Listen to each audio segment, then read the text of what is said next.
Ya,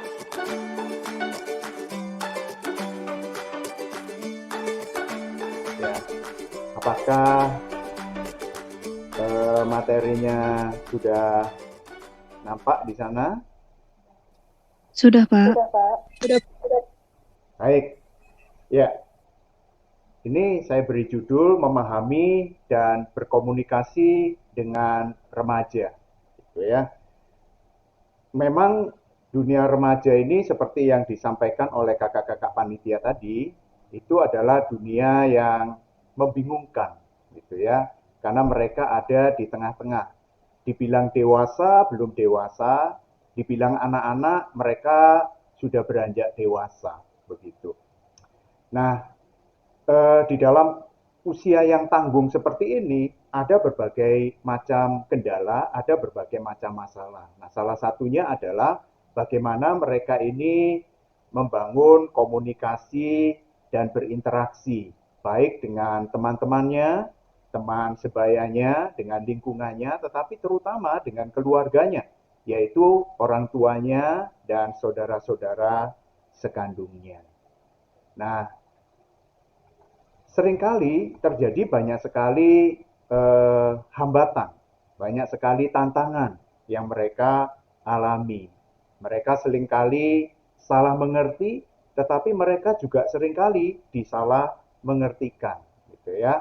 Ini menjadi tantangan yang berat bagi mereka. Anak remaja terkadang itu asik dengan dunianya sendiri, sehingga membuat orang tua itu merasa tidak tahu, tidak mengerti apa sih yang sedang dipikirkan, apa sih yang sedang digumulkan. Sementara orang tua ketika bertanya itu tidak mendapatkan jawaban yang diharapkannya. Semakin tidak bercerita anak ini, semakin orang tua khawatir. Dan semakin orang tua khawatir, semakin orang tua ini ingin bertanya, ingin tahu. Dan semakin ingin tahu, anak semakin menjauh. Begitu ya. Nah, gawai, gadget, HP itu menjauhkan yang dekat, mendekatkan yang jauh. Padahal HP ini menjadi pegangan setiap saat, setiap hari itu menemani mereka. Nah, orang tua sulit sekali berkomunikasi dengan anak dan mereka ada di dalam beda zaman. Nah, hari ini kita akan coba melihat sebetulnya ya, uh, di awal ini nanti kita akan melihat bahwa remaja dengan orang tuanya itu ada beda zaman, begitu ya. Nah, kemudian nanti kita juga akan melihat eh, apa yang menyebabkan problem-problem di dalam remaja yang utamanya itu terkait dengan eh, masa-masa perkembangan di dalam diri mereka. Lalu di akhir nanti bagian utamanya yaitu bagaimana membangun komunikasi dengan anak-anak remaja dan anak-anak remaja bagaimana membangun dengan komunikasi dengan orang tuanya. Nah, kalau kita melihat anak zaman dulu dengan zaman sekarang itu ternyata berbeda. Ya, cara bermainnya, cara berkomunikasinya, jenis permainannya, dan bagaimana mereka bermain. Nah, itu eh, tahun 1984 itu bagaimana anak-anak bermain yaitu ya. Lalu tahun 2013 bahkan tahun sekarang ini ya 2021 semakin berbeda. Nah, ini ada perbedaan eh, yang sangat mencolok. Lebih-lebih di dalam kondisi saat ini ya, pandemi, di mana setiap kegiatan, pertemanan, bekerja, sekolah, mengerjakan tugas, bermain, bertemu dengan teman, itu semuanya harus dikerjakan di rumah. Nah, tentu ini akan memberikan dampak-dampak tersendiri bagi anak, tetapi bagi juga orang tua. Bahkan juga bagaimana cara berelasi. Lalu juga ada perbedaan generasi begitu ya. Nah, para ahli membagi begitu ya, eh, generasi ini gitu ya. Menurut Cooper Smith, itu generasi itu adalah sekelompok orang yang memiliki kesamaan tahun lahir, umur, lokasi, dan juga pengalaman historis atau kejadian-kejadian dalam individu tersebut yang sama, yang memiliki pengaruh signifikan dalam fase pertumbuhan mereka.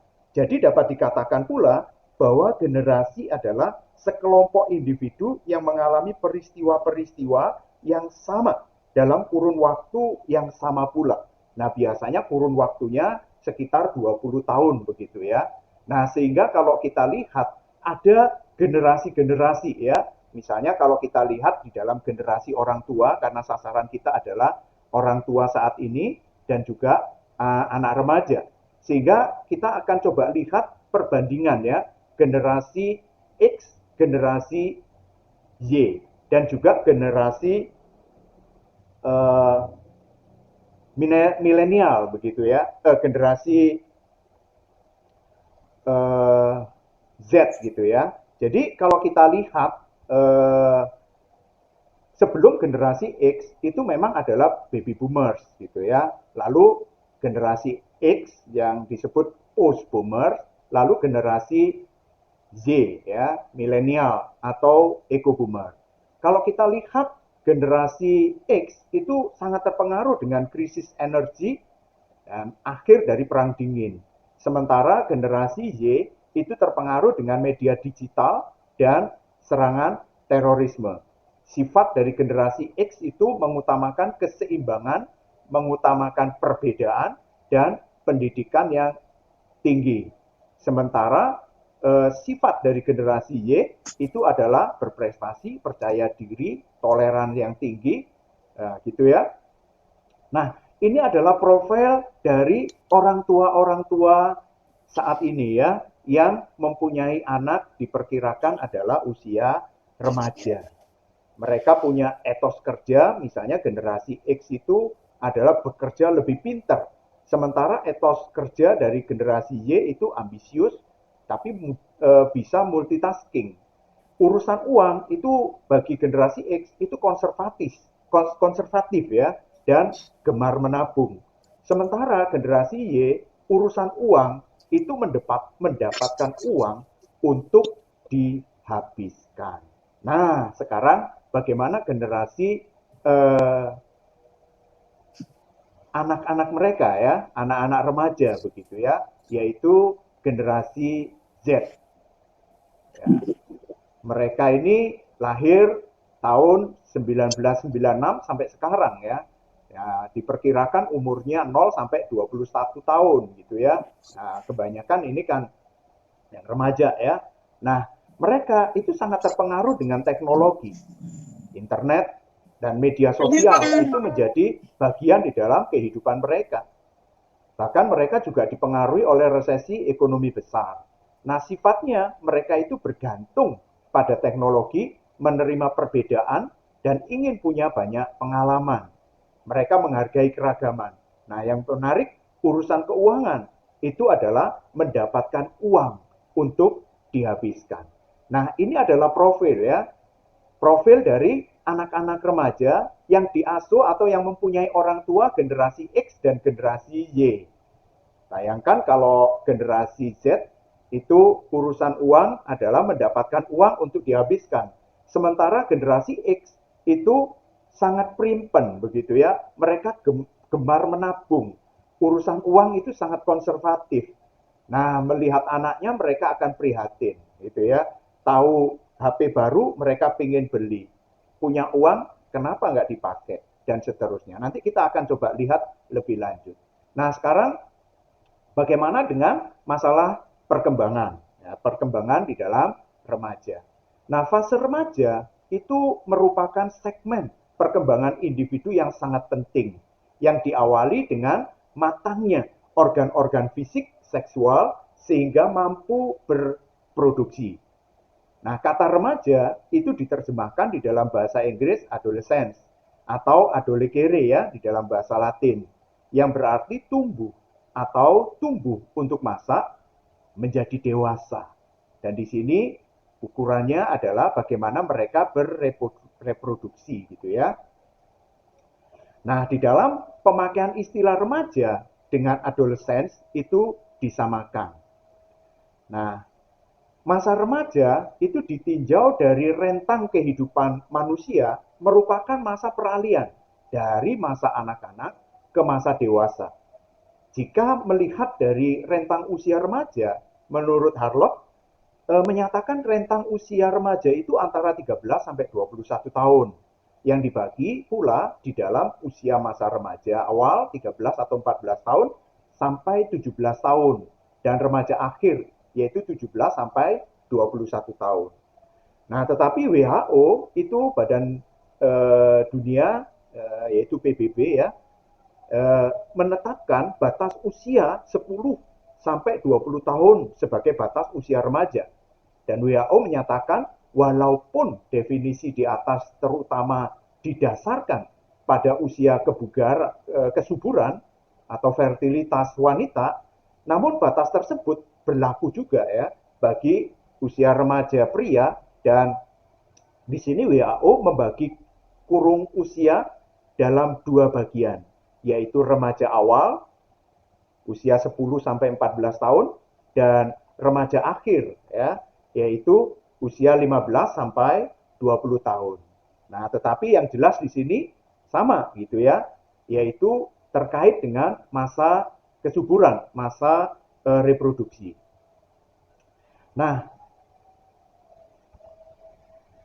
di dalam masa perkembangan ini yang nampak itu adalah beberapa hal, yaitu pertama misalnya kalau kita lihat dari perkembangan fisiknya ya, di dalam usia 13 sampai 21 tahun.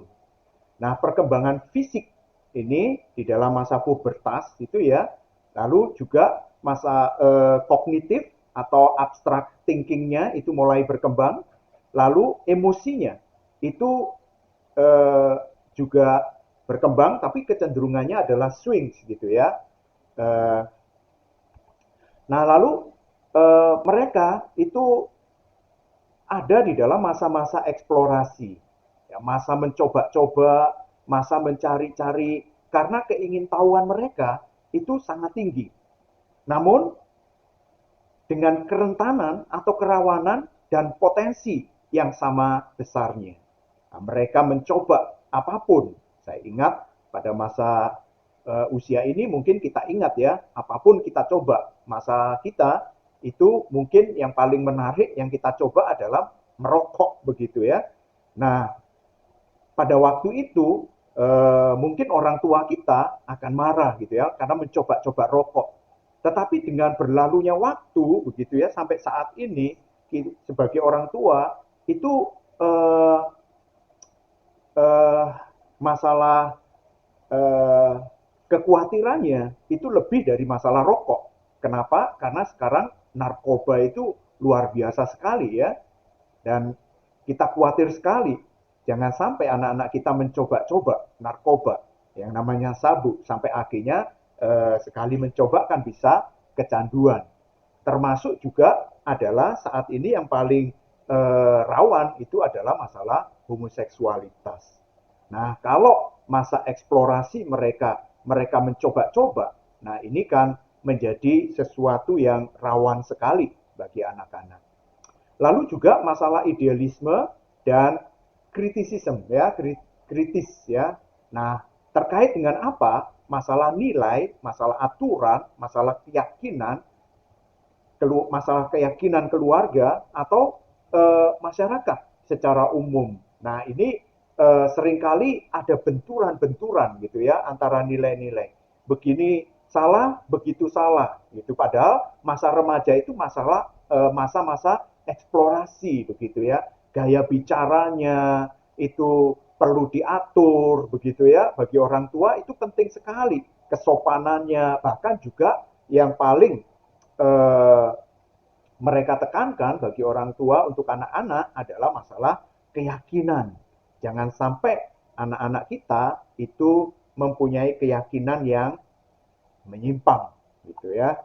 Lalu juga terkait dengan pembentukan identitas ya. Tadi saya katakan pembentukan identitas seksual itu terkait dengan gender ya. Jangan sampai mereka salah mengidentifikasi gender mereka. Apakah mereka wanita? Apakah mereka pria? Nah, sekarang ini di dalam era homoseksual yang menjadi gerakan begitu ya, kadang-kadang mereka ingin tahu dan kemudian mereka melihat. Ya, jangan sampai begitu ya, mereka kemudian salah. Kok saya ini perempuan, tetapi kok eh, pikiran saya ini saya bukan perempuan. Saya ini laki-laki, tetapi kok sebetulnya saya ini terjebak di dalam tubuh saya ini laki-laki kok merasa perempuan. Berarti perempuan yang terjebak di dalam tubuh laki-laki atau sebaliknya, laki-laki perempuan yang terjebak di dalam tubuh laki-laki. Nah, ini adalah pembentukan identitas gender seksual mereka. Nah, butuh pendampingan pada waktu-waktu seperti ini. Nah, juga masalah sosial, masalah-masalah bagaimana mereka itu berelasi dengan teman mereka. Nah, justru seringkali remaja ini lebih bisa dekat dengan relasinya, tetapi sulit dekat dengan relasi pertemanan mereka, tetapi sulit dekat dengan orang tua. Termasuk juga masalah-masalah religiusitas. Nah, ini adalah seperti tadi saya katakan, ini adalah masalah periode trial and error, begitu ya. Coba-coba antara mereka, mana yang paling cocok di dalam diri mereka. Fase badai dan krisis. Kalau mereka lepas dari badai dan krisis, maka mereka akan menemukan identitas. Tetapi kalau mereka tidak keluar, maka mereka akan mengalami problem di dalamnya. Meningkatnya personal decision making. Mereka butuh latihan untuk mengambil keputusan-keputusan secara pribadi. Terkait dengan keluarga, teman sebaya, dan sekolah, siapa aku ini? Ini menjadi pertanyaan yang penting bagi remaja. Aku mau jadi apa nanti? Dan aku mau kemana? Nah, ini menjadi pertanyaan-pertanyaan yang butuh mereka itu pahami. Kalau mereka itu tidak ada pendamping di dalam hidup mereka, khawatir mereka ini salah di dalam mengambil keputusan. Maka esensial variabel adalah krisis, di mana mereka perlu explore. Melalui krisis, sebetulnya ada kesempatan bagi mereka untuk mengenal siapa diri mereka, ada di mana mereka saat itu, dan apa yang harus mereka pegang sebagai kepercayaan. Maka mereka akan komit kalau mereka sudah menemukan apa yang menjadi titik pijak identitas di dalam diri mereka. Maka sekali lagi di sini peran orang tua itu sangat penting. Orang tua butuh bijak sebagai orang tua yang menemani anak-anak mereka. Remaja perlu membangun rasa percaya diri dan identitas. Jika tahap ini berhasil, maka akan membuatnya yakin dengan dirinya. Namun jika gagal pada tahap ini, akan membuatnya bingung dan sulit mengambil keputusan buat dirinya sendiri. Jika identitas kuat terbentuk, maka terbentuklah kesetiaan, fidelity di dalam diri mereka. Jika terjadi banyak identity confusing, artinya kebingungan terhadap identitas di dalam diri mereka, maka akan menimbulkan postpone responsibility. Mereka banyak menunda-nunda tanggung jawab. Mereka akan bingung, mereka sulit untuk menentukan. Dan ini diawali dari masa remaja. Sehingga kebingungan ini akan terus hadir di dalam diri mereka. Nanti mereka mau masuk jurusan apa, bingung. Nanti mereka akan memasuki keluarga, bingung. Mau pacaran, bingung. mau yang mana bingung di dalam diri mereka. Nah, oleh karena itu, sekali lagi, peran orang tua itu sangat penting. Mari coba kita lihat bagaimana perkembangan kognitif anak. Nah, mereka ada di dalam tahap operasional formal, ya, di dalam umur 11 atau 12 sampai 18 tahun ini. Nah, ciri pokok perkembangan pada tahap ini adalah anak sudah mampu berpikir abstrak dan logis dengan menggunakan pola berpikir kemungkinan. Ya. Nah, model berpikir inilah dengan tipe model berpikir ilmiah ya, dengan tipe deduktif dan induktif sudah mulai dimiliki oleh anak. Mereka bergerak apakah dari umum kemudian sampai memuncak kepada kesimpulan atau dari pokok kesimpulannya sampai kepada yang gambaran umum. Nah, ini adalah model berpikir. Nah, sudah mulai dimiliki oleh anak dengan kemampuan menarik kesimpulan dari setiap pemikiran-pemikiran ilmiah tersebut. Nah, mereka mulai bisa menafsirkan dan mengembangkan hipotesa. Nah, pada tahap ini, kondisi berpikir anak sudah dapat bekerja secara efektif dan sistematis. Nah, tentu butuh latihan, gitu ya, agar mereka bisa efektif di dalam berpikir dan sistematis, struktur, gitu ya. Nah, lalu kemudian mereka menganalisis secara kombinasi. Dan hal ini sangat penting agar mereka dapat menarik kesimpulan dari berbagai informasi-informasi yang ada, mereka analisis dan kemudian mereka simpulkan dengan bahasa dan kata-kata mereka secara sistematis. Lalu mereka berpikir secara proporsional, menarik generalisasi secara mendasar pada satu macam isi. Lalu mereka mulai bisa mengambil komitmen pada prinsip tertentu. Sehingga ini penting sekali begitu ya. Mereka melihat secara komprehensif, secara menyeluruh, menganalisanya dan kemudian mengambil kesimpulan. Dan ini mereka mulai bisa ya, mereka mulai latih di dalam diri mereka. Itu perkembangan kognitif. Lalu bagaimana perkembangan emosi? Nah, meskipun pada usia remaja kemampuan kognitif telah berkembang dengan baik, yang mungkin dapat mengatasi stres atau fluktuasi emosi secara efektif, tetapi masih banyak remaja yang belum mampu mengelola emosinya, sehingga mereka mengalami depresi, marah-marah, dan kurang mampu meregulasi emosi mereka. Nanti yang dikatakan tadi swing, gitu ya, emosinya. Nah, kondisi ini dapat memicu masalah seperti kesulitan belajar. Bayangkan kalau mereka itu lagi emosinya tinggi, ya. Mereka cenderung marah-marah, maka pikirannya pun juga akan terdistraksi begitu ya. Mereka akan sulit untuk fokus, sulit untuk memahami, dan ini akhirnya mereka sulit untuk belajar. Nah, banyak sekali teman-teman remaja di dalam masa-masa ini itu mengalami pergumulan dalam belajar. Ada beberapa kasus yang menunjukkan bahwa anak ini dari SD pinter, juara ranking, kemudian SMP juga demikian, tetapi pada kelas 1 SMA tiba-tiba mandek, tiba-tiba nilainya turun, gitu ya. Nah, kemudian mereka tidak mampu untuk belajar dengan baik.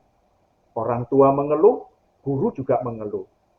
Ada juga kadang-kadang fase di SMP mereka sudah mengalami emosi yang swing gitu ya, dan mereka juga mengalami kesulitan belajar. Ada satu perubahan yang drastis di dalam diri mereka. Nah, ini akibat daripada emosi mereka. Nah, emosi dipicu dari apa? Oleh karena perkembangan emosi ini mulai bertumbuh di dalam diri mereka. Nah, kesulitan belajar. Lalu mereka mulai menyalahgunakan obat dan perilaku yang menyimpang. Nah, di dalam satu penelitian dikemukakan bahwa regulasi emosi itu sangat penting bagi keberhasilan akademik. Emosi, kecerdasan emosi gitu ya, sangat penting dimiliki oleh remaja. Mereka perlu untuk mengelola emosi mereka dengan baik. Nah, remaja yang sering mengalami emosi yang negatif cenderung memiliki prestasi belajar yang rendah. Kita lanjutkan. Nah, masa remaja itu merupakan puncak emosionalitas, yaitu perkembangan emosional yang tinggi. Pertumbuhan fisik, terutama organ-organ seksual, mempengaruhi perkembangannya. Emosi atau perasaan-perasaan dan dorongan-dorongan baru yang dialami sebelumnya, seperti perasaan cinta, rindu, dan keinginan untuk berkenalan lebih intim dengan lawan jenis. Nah, Geso itu mengemukakan bahwa remaja 14 tahun seringkali mudah marah, mudah terangsang, dan emosinya cenderung meledak, tidak berusaha mengendalikan perasaannya.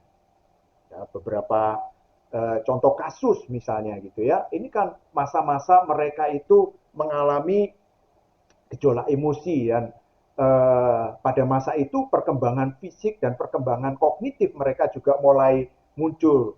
Nah, termasuk mereka itu ada di dalam masa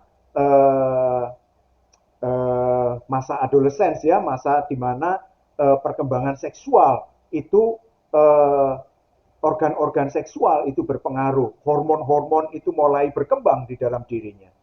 Nah, apapun mereka itu coba lihat dan itu mempengaruhi emosi mereka.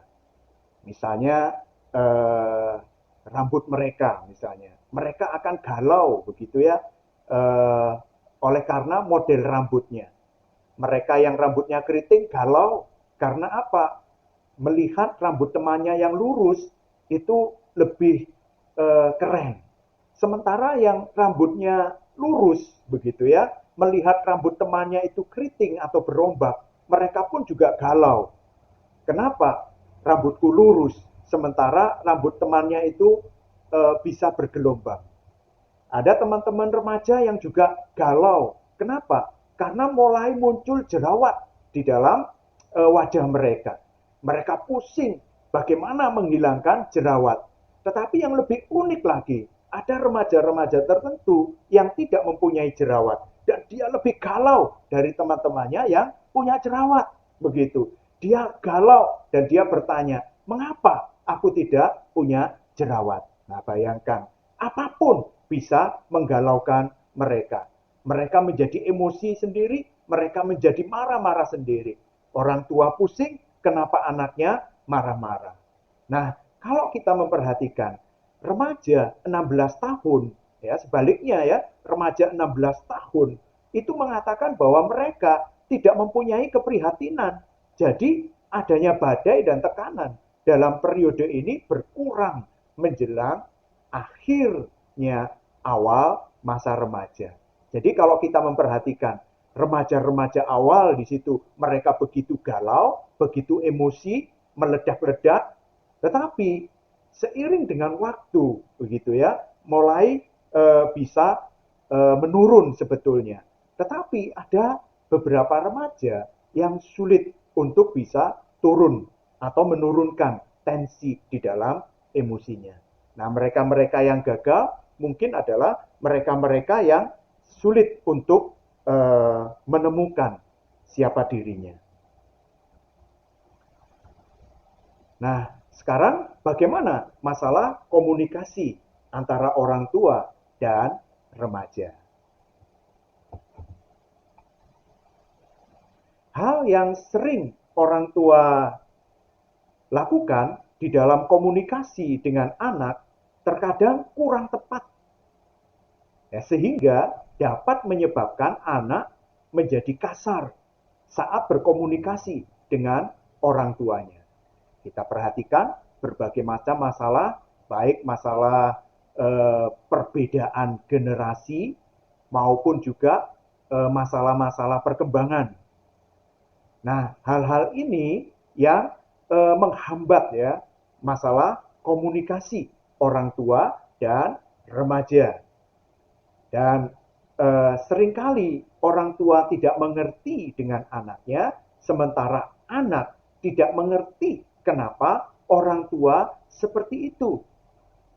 Orang tua tidak tahu dengan masalah-masalah yang digumulkan anaknya, sementara anak itu tidak mampu untuk menceritakan apa yang menjadi masalahnya kepada orang tuanya. Ada berbagai macam kekhawatiran yang sedang dihadapi. Saya mengingat ketika adik saya itu lari dari rumah, gitu ya, oleh karena ada masalah relasi dan masalah dengan sekolahnya. Di rumah orang tua itu marah-marah oleh karena bagaimana masalah anak ini. Sekolah sering memanggil orang tua sehingga orang tua ini menjadi malu, orang tua ini menjadi marah. Sementara anak yang sering dimarahi, anak ini menjadi semakin tidak mempunyai teman, tidak mempunyai sarana untuk mengungkapkan apa yang menjadi problemnya. Dan ketika masalah itu semakin memuncak, akhirnya anak ini lari dari orang tua. Dan ketika anak ini lari dari orang tua itu menjadi semakin tertekan. Dan homeostatis di dalam keluarga itu sangat terpengaruh dengan hal ini. Dan ini yang sering terjadi. Orang tua semakin khawatir dan anak itu semakin tidak berani. Orang tua semakin khawatir, semakin marah. Semakin anak itu menutup diri. Orang tua tidak memahami kebutuhan anak remaja mereka. Nah, beberapa kesalahan orang tua di dalam berkomunikasi dengan anak remaja mereka. Yang pertama, cenderung lebih banyak bicara daripada mendengarkan. Ini pada umumnya. Merasa tahu lebih banyak daripada remaja dan cenderung memberi arahan dan nasihat. Nah, ini yang terjadi. Anak pengennya bercerita, tetapi belum bercerita atau masih mau bercerita. Orang tua sudah mengambil kesimpulan dan mulai memberikan arahan, memberikan nasihat. Lalu orang tua seringkali tidak berusaha mendengarkan dulu apa yang sebenarnya terjadi dan yang dialami oleh remaja. Orang tua merasa lebih superior, lebih lebih berotoritas, gitu ya, dan harusnya lebih mengarahkan. Nah, karena orang tua itu memandang bahwa fungsi sebagai orang tua adalah mengarahkan, dan ini terjadi oleh karena kekhawatirannya kepada anak remajanya. Dia pengen anak remajanya itu baik, dia pengen anak remajanya itu tidak salah arah. Tetapi semakin dia mengarahkan, semakin dia berusaha untuk memberikan aturan dan perintah, semakin sedikit dia memberikan ruang untuk anak remajanya menyampaikan pergumulannya, menyampaikan pandangannya, menyampaikan pendapatnya. Nah, sehingga anak merasa tidak didengar. Sehingga anak merasa tidak dimengerti oleh orang tua. Nah, lalu orang tua tidak memberikan kesempatan agar remaja mengemukakan pendapatnya dan tidak mencoba menerima dahulu kenyataan yang dialami remaja dan mencoba untuk memahaminya. Nah, ini persis seperti yang dialami oleh adik saya itu. Waktu SMP dia melarikan diri dari rumah oleh karena masalahnya itu menjadi begitu rumit di dalam kehidupannya. Nah, kunci pokok berkomunikasi dengan remaja adalah yang pertama, ya memberi peluang agar anak remaja mau berbicara. Biarkan mereka mengungkapkan apa yang menjadi beban di dalam kehidupannya. Apa sih yang sedang dialami oleh mereka? Apa sih yang ingin ditanyakan, ingin dikemukakan, gitu ya, di dalam diri remaja. Biarkan mereka bercerita, biarkan mereka mengemukakan pergumulan-pergumulannya. Dan mari sebagai orang tua kita sabar, mencoba untuk memahami apa yang sedang dirasakan anak remaja ini. Baik terkait dengan fisiknya, baik terkait dengan relasinya, maupun juga dengan apa yang sedang digumulkan di dalam relasi-relasinya. Mulailah mengajak berkomunikasi agar Anda lebih akrab dengan anak sendiri. Komunikasilah dari hati ke hati. Komunikasilah dua arah, bukan searah dari orang tua kepada anak. Tetapi mulailah berkomunikasi secara dua arah. Anak, mari kita akui keberadaannya. Mari kita mengerti apa yang menjadi buah pikirannya. Sebagai orang tua, tidak harus kita itu yang lebih tua yang tidak harus orang tua yang dapat mengajarkan anaknya. Namun orang tua itu bisa berbagi pendapat dengan anak sendiri. Tidak menutup kemungkinan orang tua itu bisa belajar dari anaknya melalui berbagai macam hal yang dihadapi oleh anak-anaknya. Oleh sebab itu orang tua harus mau belajar dan berubah di dalam cara berbicara dan cara mendengar. Bagaimana membangun komunikasi dengan anak remaja? Nah, ada komunikasi yang bisa berjalan dengan baik, ya, open road gitu ya. Kalau orang tua itu bisa menerima, mampu bernegosiasi ya, mampu mendengarkan, mampu untuk menumbuh kembangkan ya, mampu respect, memberikan support gitu ya, dan percaya kepada anak-anaknya. Betapa luar biasanya anak-anak yang bisa diterima oleh orang tuanya. Kita memberikan kemungkinan-kemungkinan dari apa yang disampaikan oleh anaknya. Mungkin anaknya menyampaikan gagasan A, mungkin orang tua yang kenyang dengan pengalaman, gitu ya, tidak langsung memotong gagasan anak yang yakin bahwa A itu yang terbaik. Mungkin orang tua bisa negosiasi ya. Oh ya, bagus sekali ya gagasanmu itu. Tetapi sebetulnya masih ada gagasan yang lain ya. Gagasan B, gagasan C, gagasan D. Nah, kira-kira mana ya yang lebih baik? Nah, orang tua kemudian mulai berbicara dari hati ke hati. Orang tua memberikan support apapun yang diputuskan oleh anak itu. Maka anak belajar percaya diri ketika dia itu dipercayai oleh orang tuanya. Tetapi kalau orang tua itu kebiasaan komunikasinya adalah blaming, critical, menghakimi, ceriwis begitu ya, cerewet, bribing ya, lalu banyak komplain ya. Nah, bagaimana anak ini bisa mengembangkan rasa percaya dirinya, bisa mengembangkan buah pikirannya. Bagaimana dia ini menemukan kebenaran-kebenaran yang luas itu di dalam dirinya. Kalau belum-belum sudah dihakimi, belum-belum sudah dikritik, belum-belum sudah dicerewetin, gitu ya. Sehingga alih-alih membawa anak itu ke dalam komunikasi dan menemukan satu kebenaran yang utama, justru anak itu menjadi khawatir. Dan disinilah komunikasi itu menjadi tertutup. Anak menutup diri, anak tidak mau untuk membuka diri berkomunikasi dengan orang tuanya.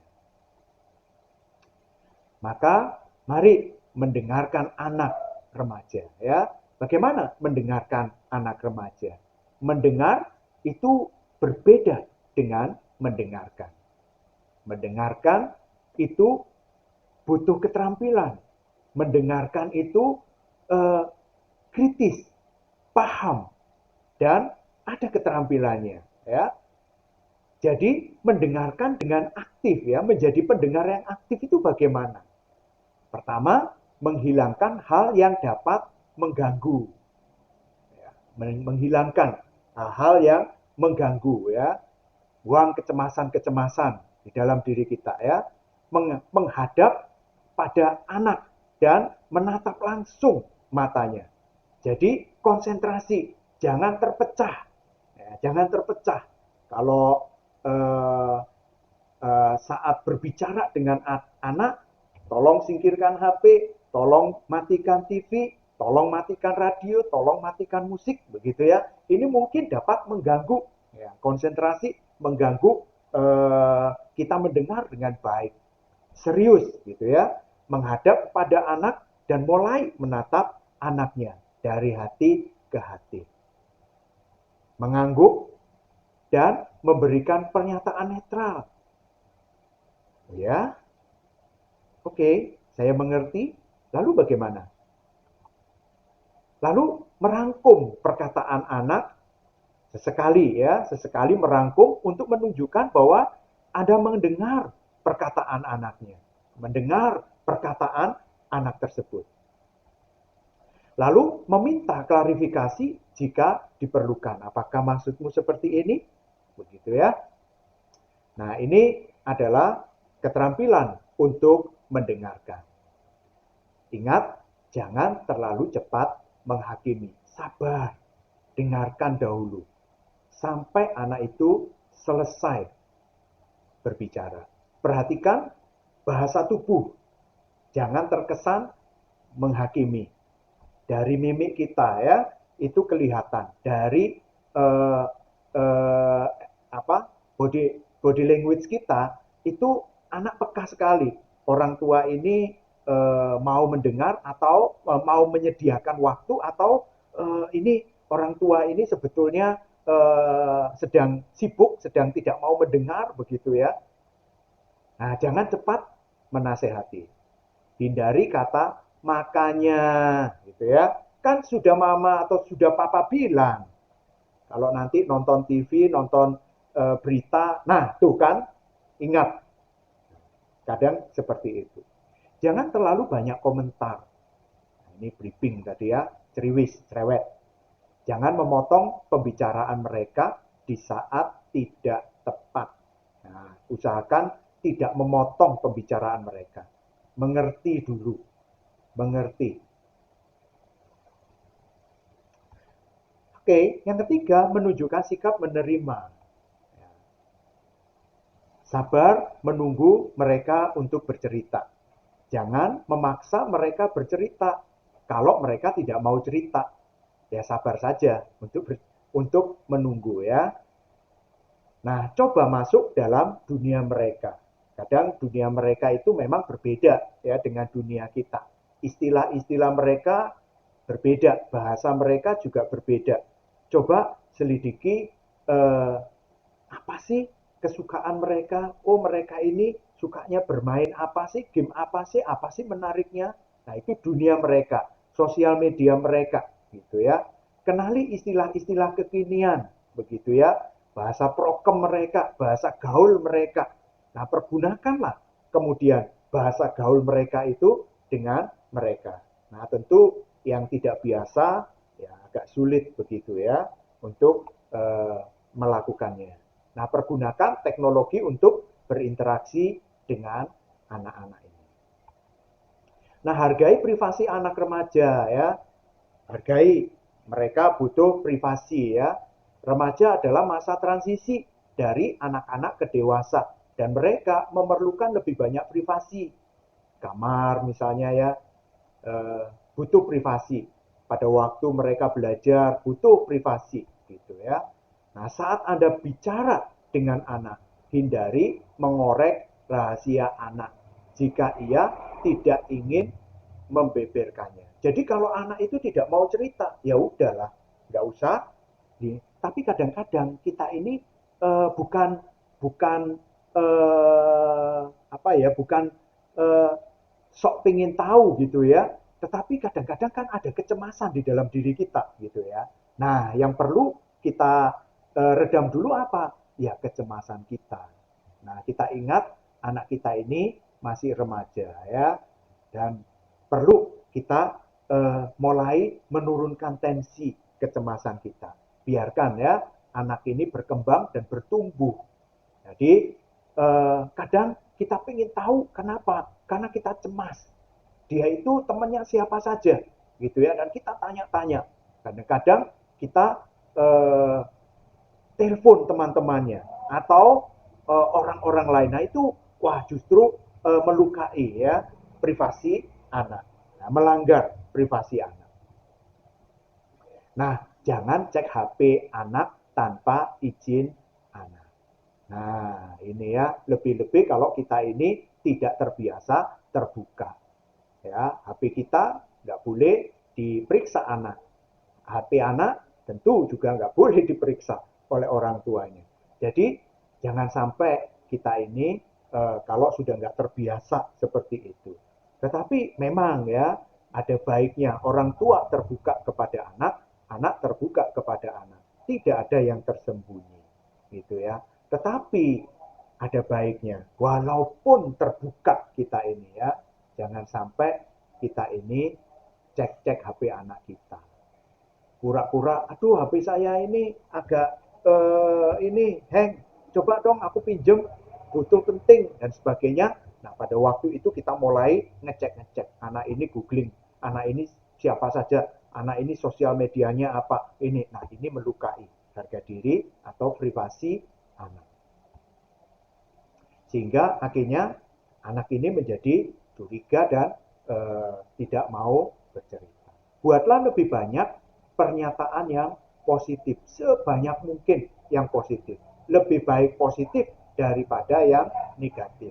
Masalahnya adalah kadang-kadang kita ini tidak mau eh, tidak mau memberikan reward kepada anak-anak kita. Waduh, nanti kalau anak itu di di eh, sanjung-sanjung, nah, anak ini di baik-baik gitu ya, di di reward yang banyak, nah, anak ini justru malah ngelonjak atau malah lengah dan sebagainya. Nah, kadang-kadang itu alasan yang tidak pada tempatnya. Katakanlah baik kalau memang itu baik. Ya, kadang-kadang ada orang tua itu nggak mau memuji anaknya di depan anaknya. Gitu ya. Sudah dapat nilai 100 begitu ya. Wah, anak ini baru satu kali aja sudah senang gitu ya. Nanti kalau dapat 80, gimana kamu dapat 80? Nah, gitu ya. Nah, ini agak menyakiti hati anak. Nah, lebih baik, wow, kamu dapat 80 ya. Bagus sekali gitu ya. Kamu coba tingkatkan lagi. Pasti kamu masih bisa. Nah, ini lebih positif daripada kamu ini masih dapat 80 aja gitu ya. Sudah senyum-senyum. Coba lihat temanmu itu. Nah, ini lebih negatif ini ya. Nah, coba mari kita ubah bahasa yang lebih positif. Ketika anak pulang terlambat. Kenapa terlambat? Nah, ini kan negatif ya. Bagaimana perkataan itu dibuat lebih positif, gitu ya, dari sekedar melihat negatifnya, melihat dari sorot curiganya atau khawatirnya, begitu. Nah, memberi kritik pada anak Anda akan memperburuk komunikasi. Jadi, pastikan Anda memberi pernyataan yang positif saat Anda perlu mengoreksi perbuatannya. Hindari perdebatan, konflik yang tidak perlu. Lebih baik kita berbicara. Misalnya ketika anak terlambat, ya, ya kita anak aja terlambat itu sudah merasa bersalah begitu loh, ya.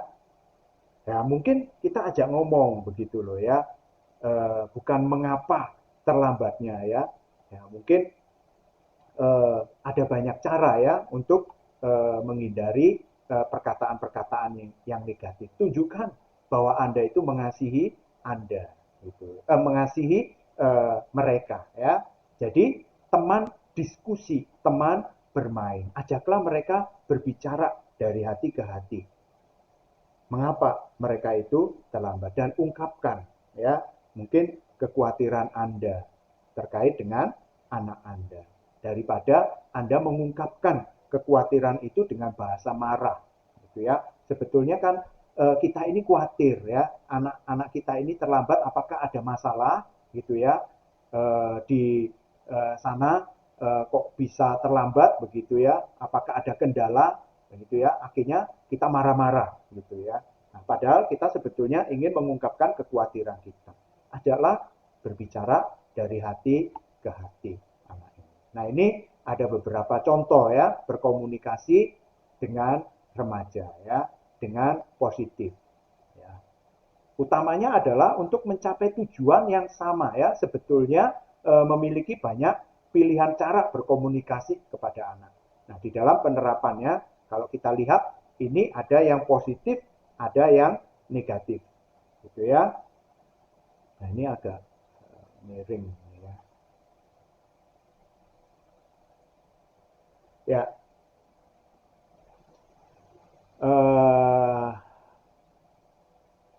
kalau yang efektif begitu ya, mungkin Papa dulu juga senang waktu pertama kali punya HP. Tapi kalau kelamaan mataku jadi perih.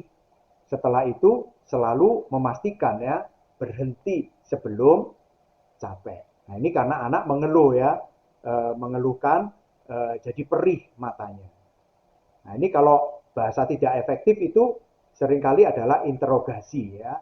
Tetapi kalau yang efektif itu adalah menyatakan observasi ya, menyatakan observasi. Makananmu sudah mulai dingin loh, gitu ya.